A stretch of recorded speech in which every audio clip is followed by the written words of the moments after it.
കവളങ്ങാട് പഞ്ചായത്തിലെ കർഷക ഗ്രൂപ്പുകൾക്ക് tissue culture വാഴത്തൈകൾ വിതരണം ചെയ്തു. തൈകളുടെ വിതരണോദ്ഘാടനം പഞ്ചായത്ത് പ്രസിഡന്റ് ബിന്ദു ജോർജ് നിർവഹിച്ചു. ബ്ലോക്ക് പഞ്ചായത്ത് ജനകീയാസൂത്രണ പദ്ധതി പ്രകാരമാണ് കർഷക ഗ്രൂപ്പുകൾക്ക് ടിഷ്യൂ കൾച്ചർ വാഴത്തൈകൾ വിതരണം ചെയ്യുന്നത്. കോതമംഗലം ബ്ലോക്ക് പഞ്ചായത്തിന്റെ ജനകീയാസൂത്രണ പദ്ധതി പ്രകാരം കവളങ്ങാട് പഞ്ചായത്തിലെ കർഷക ഗ്രൂപ്പുകൾക്ക് ടിഷ്യൂ കൾച്ചർ വാഴത്തൈകൾ വിതരണം ചെയ്തു. ഗ്രാമപഞ്ചായത്ത് അങ്കണത്തിൽ സംഘടിപ്പിച്ച ചടങ്ങിൽ തൈകളുടെ വിതരണോദ്ഘാടനം പഞ്ചായത്ത് പ്രസിഡന്റ് ബിന്ദു ജോർജ് നിർവഹിച്ചു. ബ്ലോക്ക് പഞ്ചായത്ത് അംഗം പ്രിയങ്ക ടോമി അധ്യക്ഷയായി.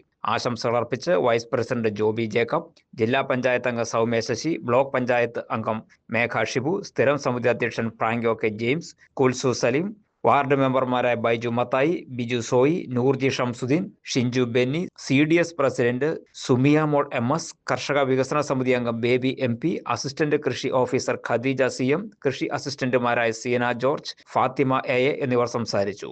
ചടങ്ങിൽ നിരവധി കർഷകർ പങ്കെടുത്തു. കൃഷി ഓഫീസർ സജി KA സ്വാഗതവും ബ്ലോക്ക് പഞ്ചായത്ത് അംഗം സിദ്ദിഖ് PM കൃതജ്ഞതയും പറഞ്ഞു. News desk KCV news.